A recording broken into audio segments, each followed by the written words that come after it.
This is the Greg Bedard Patriots Podcast with Nick Cavins.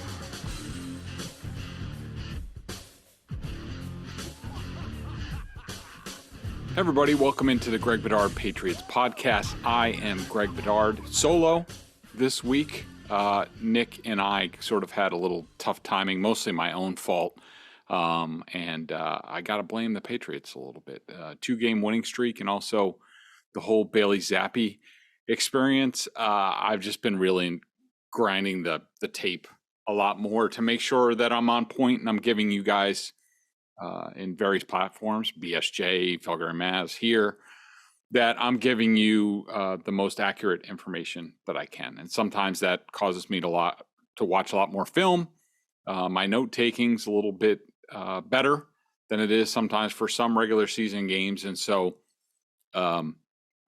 let's just say Mondays have been extremely late for me, and I couldn't answer the bell on Tuesday. So we're coming to you a week later. Nick will be back later in the week as we preview the Monday night game against the Bears. Quite the slate here between the Lions, Browns, and the Bears here for the Patriots, but it's their schedule. They're giving it to them. They don't choose who they play, and we'll just have to go through it.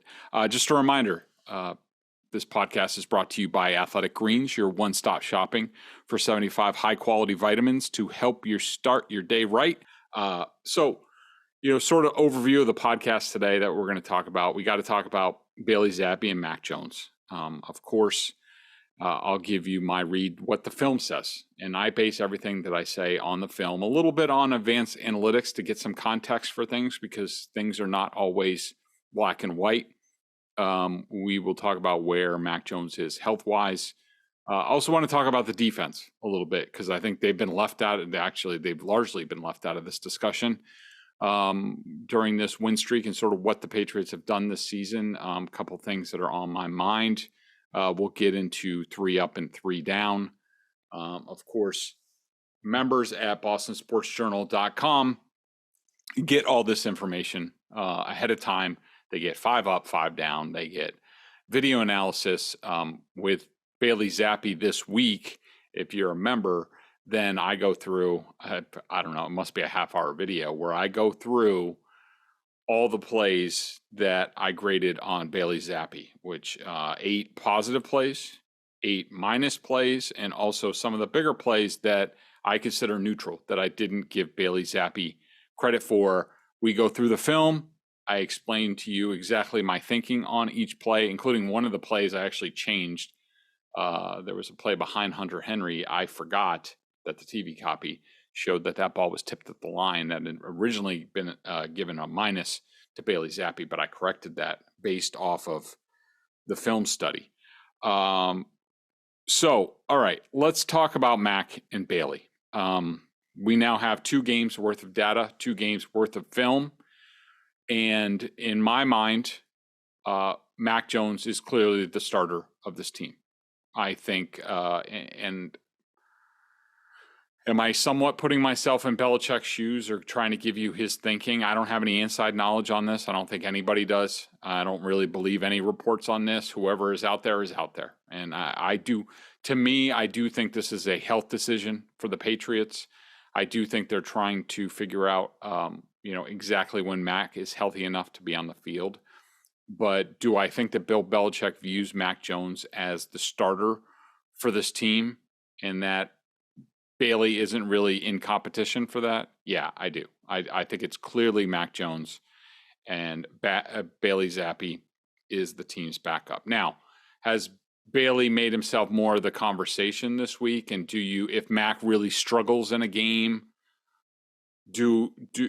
or for a stretch, do you think about putting Bailey Zappe in now off of what he's done in these last 2 games? Yeah, a little bit more. But to me, if I was running the team, which I'm not, thankful, that's good for you guys, Mac Jones would clearly be the starter for this team. He's taller. He has a better arm.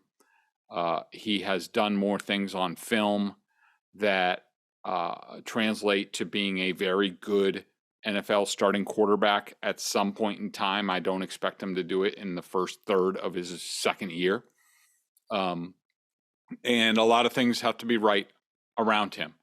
I think a lot of people have forgotten how good Mac Jones was last year over the balance of it. And, you can look at bottom line, you can look at his record as a starter. I hate all that crap. Don't give me quarterback win-loss records. I think it's ridiculous. I think a lot of it has to do, unless you're talking about the most talented guys, which we know the Patriots don't have either of those guys, then you're talking about it's got to be a team game. And the Mac Jones being 2-9 in his last 9 starts. I think I heard that stat today.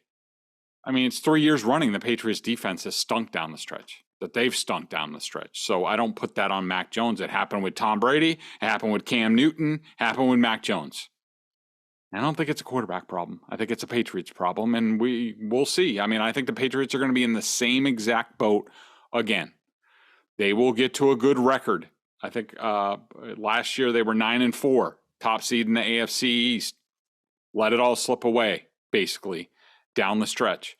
This year, I predicted them 1-3, 5-3, and then we'll see. You have the Colts, I think the Jets again, and the Vikings, and then a challenging last part of the schedule. So we will see. I just don't think that's a quarterback thing.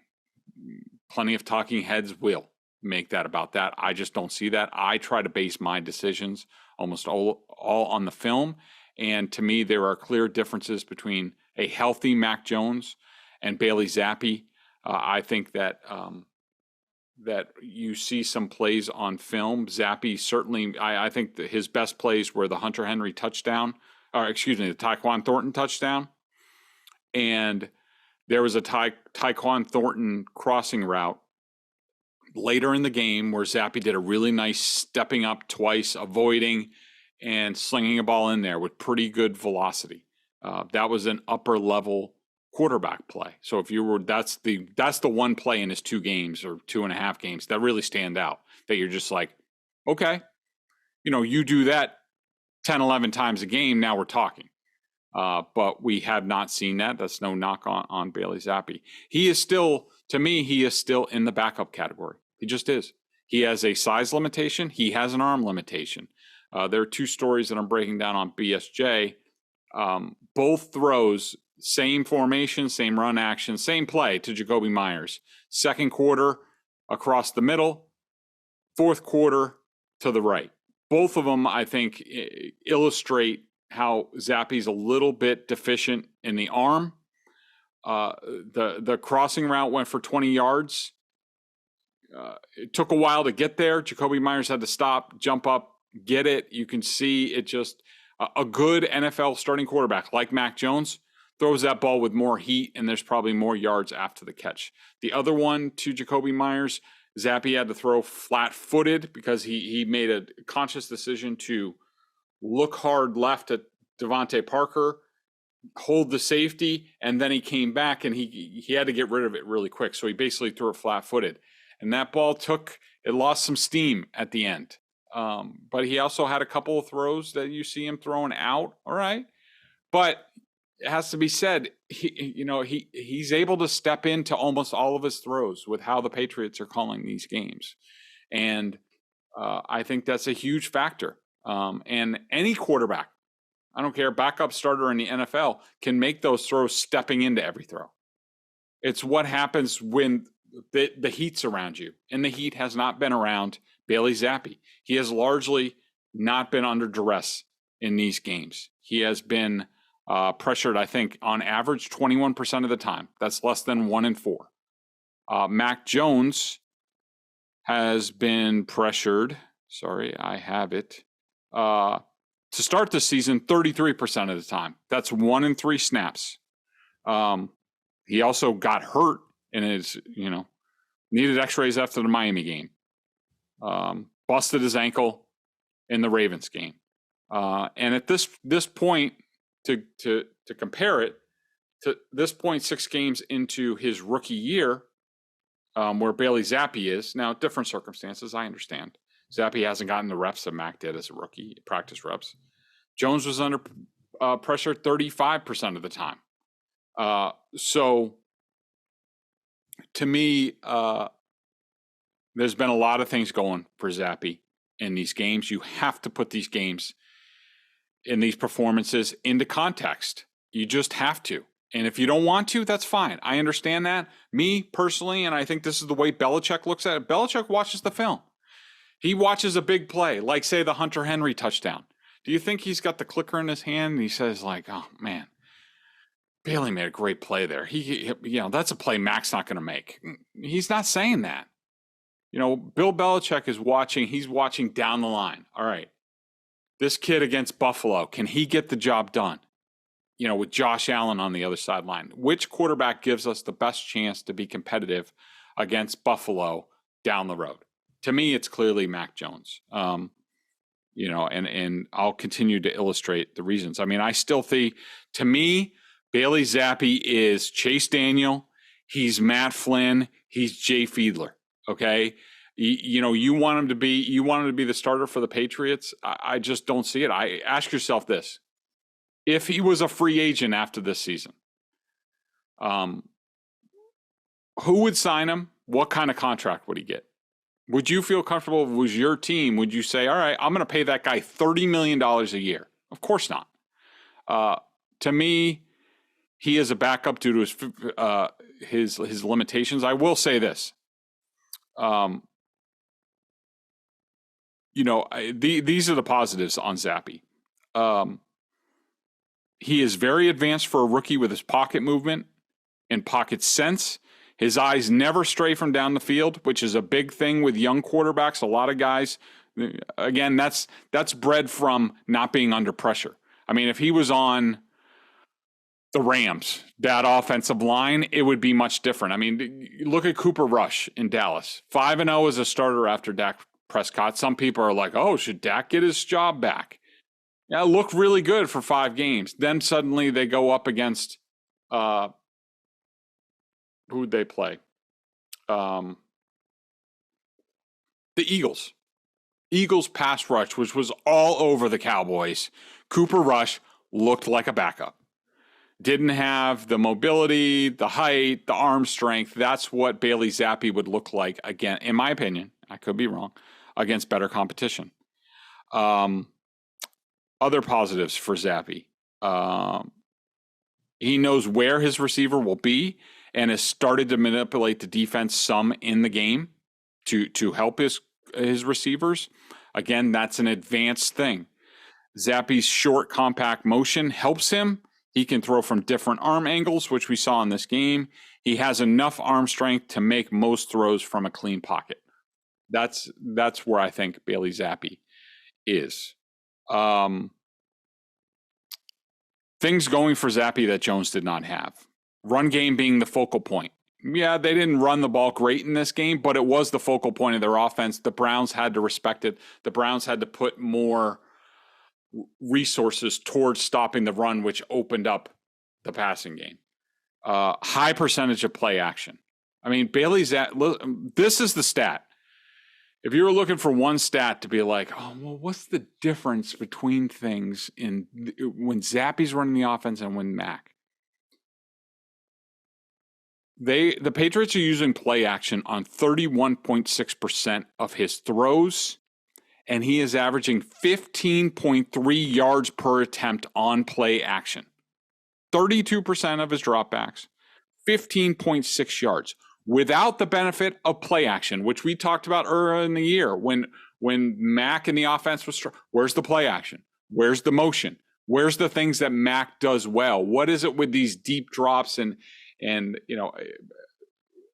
Mac's average depth of target is 10.6. It's among the league leaders. Bailey Zappe's is like 6. So when Mac Jones only got to use play action on 10.8% of his dropbacks, his yards per attempt is 9.8. Now his yards per attempt without play action, 7.9. Bailey Zappe's is 5.6. To me, that illustrates good quarterback, good starting quarterback level, backup level. Now, I think that Mac in years with experience will grow, and he'll get better at that, which will be the difference. As a rookie, Mac Jones used play action 27% of the time. 8.8 average with it, 6.6 without it. A little bit closer to Zappe in terms of without it, but still way ahead of him. And I think that is largely it. And also, look, the bottom line is, according to the advanced analytics, Bailey Zappe has literally faced the two worst defenses in the NFL. It has to be pointed out. It just has to. If you want to ignore it, ignore it. But it's a factor, and it's a huge factor in these games. I would say it's the number one reason why the offense has looked as good as it did. The passing ranks for the team, according to Football Outsiders, 32nd for Detroit, 27th for Cleveland. Cleveland didn't have Jadeveon Clowney, their second best edge rusher. They didn't have Denzel Ward, by far their best cover guy. And Mac Jones's average DVOA rank, defensive rank that he faced, 18.3. Pass rank, 19.3. A lot better than what Bailey Zappe has faced. And there was something else I was going to point out. Oh, so they both played Cleveland. Mac Jones played Cleveland last year. Clowney was in the game. Ward was in the game. Mac Wilson was on the Browns. Anthony Walker, their best linebacker, was in the game. He's on IR right now. That was a defense that ranked 11th in DVOA at the end of the year, 7th against the pass. The Patriots beat them 45-7. It was over at halftime, 24-7. On Sunday against the Browns, the Patriots led 10-6. The Browns had a chance to make it a one-score game. If they didn't go for two there, they could have made it an 8-point game with 6 minutes left. It was still a game. The two turnovers, they had a 19-yard scoring drive and one-play 8-yard drive. That made it look like a blowout. It wasn't a blowout, even though I do think the Patriots had complete control of that game. But I just think not, look, it's not a direct comparison because the teams are different. But it gives you an indication on, to me, what it looks like with an NFL starting quarterback running the offense and operation against, a fully staffed defense and a backup running it against a lesser foe. So with that, we will take a break and we will tell you about Athletic Greens. I started taking AG1 because I wanted to make sure I was getting all the vitamins and nutritional supplements I needed it in one place. I hated buying a bunch of different vitamin bottles, pill bottles. Now I've been on it for 3 months and I love it. I'm telling you, I get this. I take it first thing in the morning. I get a little bit of a boost. I'm more focused. You've heard me on Felger and Mass. Do I sound better this year than I did last year? It doesn't taste like it's super healthy. It's a green liquid. I understand people see it and they're automatically like, oh, seaweed. Bleh. I know.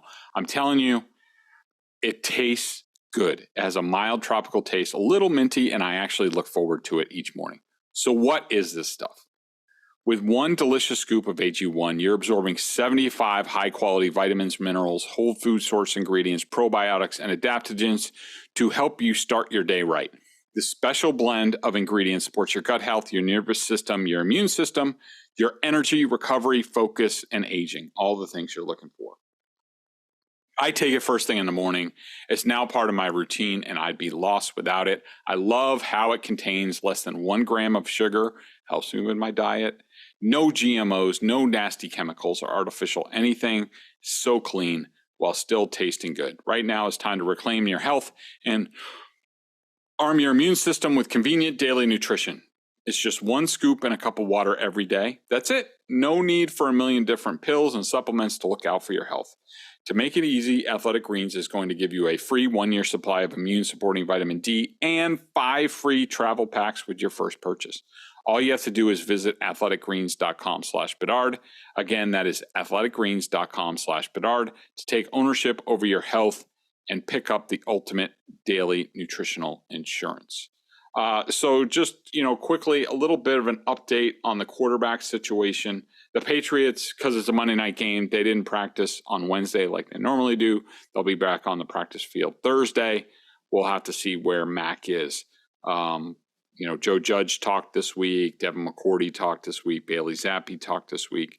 One thing that I thought was worthy of discussion with this, I think that so people are a little bit confused about what's going on. So what we know, we have seen Bailey Zappe basically every time he's taken the practice field with each week since the injury, he's looked better. We thought he had a chance to play, possibly, against the Browns. That didn't happen. He was inactive for the game. He was on the sidelines. He made the trip. Bailey Zappe was told he was going to be starting on Saturday. We also know that the reporters that were in Cleveland said that Mac Jones really did not move well on Sunday as he threw on the field. He didn't move around very much. So you're probably wondering, like, how does he go from being pretty close during the game practice week to Sunday he looks terrible? I don't know anything about this. I'm just giving you my experience from covering the NFL and knowing how they deal with injuries. At some point in time, as the player heals up, there's a moment where everybody has to get on the same page. It's like, all right, we think you're healthy enough to try this. Let's push it. Now, did that happen Friday at practice? It could have happened Saturday in the hotel. Normally the team has a ballroom where they can walk through some things. Guys who are rehabbing can go through a more rigorous workout if they want to. In my mind, either Friday or Saturday was Mac's push it day, because you want to see, all right, how's he really moving around let's put it under a lot of stress. How's he moving around? And you're also looking at, all right, well, how does he bounce back the next day? I think they saw Mac move around and they say, no, you're not ready yet. They went through the workout, but they said, you're not ready yet. That's why, it could have happened on Saturday. That's why he was on the trip. And what you saw on Sunday, to me, that squares up this way. You push it and then you see how you bounce back. He was probably really sore after pushing it. Now, is that a bad indication for this week? No, not in my mind. And I've even gone through this with pretty bad ankles. It's all about strength. When is his ankle going to be strong enough? And at some point, you need to push it to see what you can do, but also the body's going to recuperate and gain strength as a result of pushing it, even if it's not ready, which it clearly wasn't this week. I can't tell you whether he's going to start on Monday. I would say if I had to wager right now, I think that Mac Jones is going to start. But we'll have to see. It might, that from that push it day, it might be even longer. He does have the extra day this week. That's why I have a little bit more confidence. I'd really like to get him some playing time before the Jets game. In a perfect world, Mac plays about a half. Patriots lead 28-0, and they say, all right, that's good enough. Go rest. Bailey, you go run the rest of the game. But we'll have to see. One thing I did want to point out that not a lot of people are talking about, because the quarterback thing dominates the conversation. I just wanted to give a tip of the hat to the defense. While the opponent has not been good, I don't care what the Lions stats say, that's not a good offense, and Jared Goff is not a good quarterback. A lot of their stats were circumstantial. They were down big to the Eagles. All right, put up some junk time stats. Did that against the Vikings as well. But look, I think you have to be impressed. I don't care the opponent, that they've been able to shut down the Lions passing game and also the Browns running game. I mean, the Browns offensive line and their running game is legit, and they completely shut it down. I think, when I go through my grading, 2 weeks, only one player has left with a negative rating in these games for me, and that's Sean Wade from this last game, and it wasn't very much. He only was on the field for like 9 plays. Everybody else has been a positive. The positive plays are off the charts compared to the negative plays. It's always like a plus 30, plus 40 for me for the defense. And so that shows that they are executing really well. Awesome job. And I also want to point out that the coverage in the back end has been excellent. It really has in virtually all the games, and it's getting better week by week. Not having Jonathan Jones, it was not an issue this week. I think Jack Jones is just a pain in the rear end. If he's covering you, he's always there. I think Miles Bryant did a nice job this week. Jalen Mills. I do think that Kyle Duggar had some issues in coverage this week. Did have some, really good plays as well. Especially on the interception. That interception was a very late pass by Jacoby Brissett. Duggar was beat. Terrible play. Good pressure from Wise. But the thing I wanted to say is, what we know so far about this defense, and I don't care about ratings, I don't care about rankings, any of that stuff, because who cares? I mean, we've seen this 3 years running. The Patriots have a top 5 defense, statistically, whatever. That's great. But they've stunk down the stretch. In games that matter, they haven't been able to stop the opponents. They haven't been able to get off the field. That goes for 2019, 2020, 2021. Could it be different this year? Yeah, it could. We'll see. I have no prediction on that. But what I do know is if you're a one-dimensional team, the Patriots can shut you down. Okay. But to be a really good defense, one that's going to help them win games, postseason games, get to the playoffs, they're going to have to be able to stop. This is where I was last year. What happens when they go up against a team that can run and pass, have a good quarterback, and they can't concentrate on one thing? Can they do 3 things at once to stop an offense? I don't know. We won't know until that happens. These opponents are not showing that. We don't have an answer on that. I will say, the Patriots' coverage in the back end, right now, what I have seen on film, makes me think that come Buffalo, come the Cardinals, come the Raiders, Patriots might have a little something there as far as coverage, the ability to cover really good teams. I'm not saying that it's definitely proven. I'm just saying it could be there because you see glimpses of it on film right now. But look, at the end of the day, you can't just cover in the back end. You have to rush the passer really well. That means, is anybody else other than Matthew Judon going to rush the passer? Dietrich Wise has at times. When he doesn't, it doesn't work. And what about the linebackers? Is it going to be good enough at linebacker against faster teams to beat them? So can they put all 3, the line, the linebackers, the back end against passing teams, but also can they do both and also stop the run? We'll see. But I will say the defense has done a really nice job of late, and I've been very impressed by the coverage. So 3 up, 3 down.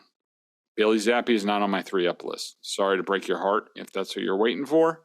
I just thought other people were better. Not that he was bad. I didn't think he was bad. I thought that was a good, solid performance. Dietrich Wise.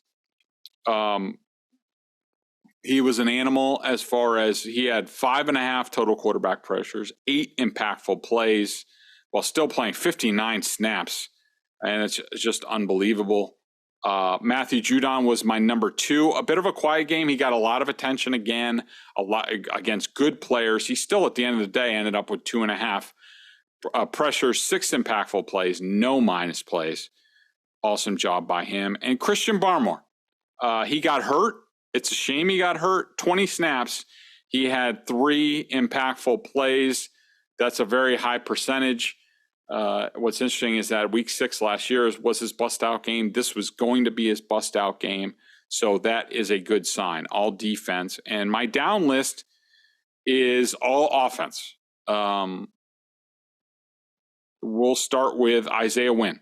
2.5 quarterback pressures, -6 on my evaluation, including yet another penalty.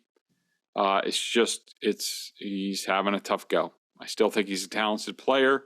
Maybe somebody can unlock that, but right now it's not working great. Trent Brown was my number 2 down.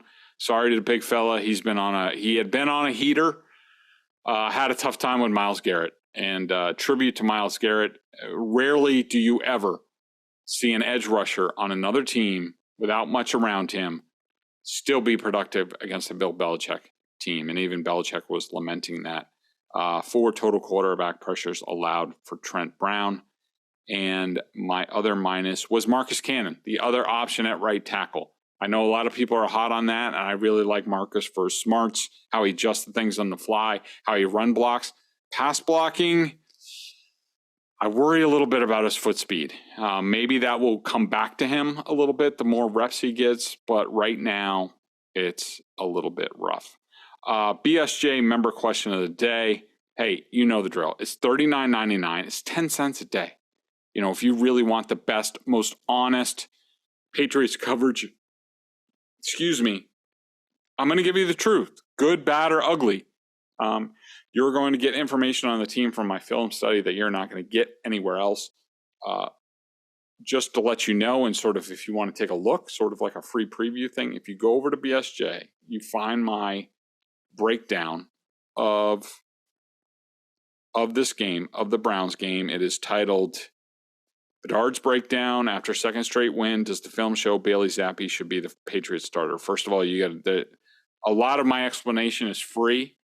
My per play breakdown is not, the video is not.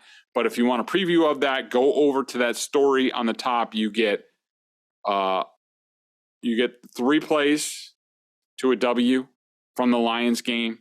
That comes with my breakdown, video, coach's film. My breakdown of the Packers game, including all my analysis. You see everything. You get my main takeaway from the game. You have unit ratings. You have player charts where you get my plus minuses. You get coach's film with my analysis voiced over it. And also free right now is the breakdown from Zappe's first start against the Lions. And I lay out exactly why I graded him the way that I did. So the question, PatsFan1959 says, this is a long ways from your tone on Zappe back in August, Greg. Something along the lines of the Patriots are wasting their time and a roster spot on the Zappe kid. He doesn't look like he'll ever develop, something like that. And here we are. And nothing from you referencing your preseason take, and that's fine. Ooh, Pats fan coming with the heat. Look, wonderful. I also, BSJ members, I have a Friday or Saturday Q&A every week where if you want to call me out on something, bring it, because you're probably not putting it in the right context, but maybe I don't explain it right at the time, and I like to provide you context. And just like on this question about Bailey Zappe, I don't exactly remember what I said. I know I've said something, or I certainly thought this kid can't play. I don't understand why they're wasting their time on this. That's absolutely correct. The context of it is this, and this is my vernacular. Maybe it needs to be altered a little bit, but when I say the kid can't play, what's the point in this? What I'm saying is I have my baseline, the only thing that I'm looking for, the only question I'm trying to answer is, can this player be a good starter, win you playoff games, win a Super Bowl in the National Football League? If the answer is no, you can't play. That's my opinion. You can't play. What's the point? If you want to go find, it's like special teamers. If you want to go find special teamers and have them on your roster, okay, fine. If you want a really good backup, that's fine. I think Bailey Zappe can be a really good backup, a career backup. Make some starts, help get a team to the postseason. I don't think he'll ever be an NFL starter. And so I'm not changing my tone. Has he shown me more than he showed me in August? Yeah, for sure. He's shown much better in these games than he did on the practice field. But still, it doesn't change my evaluation of him. I put him in a bucket of, all right, career backup. So in my view, he can't play. What's the point? And to that end, I think what Bailey Zappe does now for the Patriots, if you still have questions about Mac Jones, is you have Mac Jones, who's a very good starter, or has the potential to be a very good starter, but certainly not an elite guy. You have Bailey Zappe, who now displaces Brian Hoyer, and Zappe can be a career backup. Maybe at the end of his contract, he looks for a starting opportunity. I don't know. I tend to doubt that, and so do NFL people that I talk to, and I value their opinion. I think what it does is now, at some point, if you can risk a draft pick, a trade, whatever, on one of these guys with elite traits. I'm not saying he's an elite quarterback, but say like Malik Willis, who was drafted this year. I don't even think I watched film on him. But I know he's very fast. I know he has a good arm, but if you look at that guy and you say, with 2 or 3 years of development and practice, we might have something there. Sort of like what the Packers did with Aaron Rodgers. He was a first-round pick, though. But you get what I'm saying. I think that now you have backup quarterback sets, so now you can risk a little bit, all right? Sort of like being at the blackjack table. You can double down a little bit, and you say, all right, somebody comes up 3rd, 4th, 5th round, somebody that we evaluate that has the mind that we want, elite arm strength or athletic ability, but needs a lot more time, needs to be trained. That's the guy I'm looking for, because maybe that guy in time grows to be better than Mac Jones. I don't think Zappe will overtake Mac Jones ever, but I'm always been the type of guy that from the Ron Wolf school drafts a quarterback every year or every other year. See if you strike gold, because until you have that guy, you don't have a guy.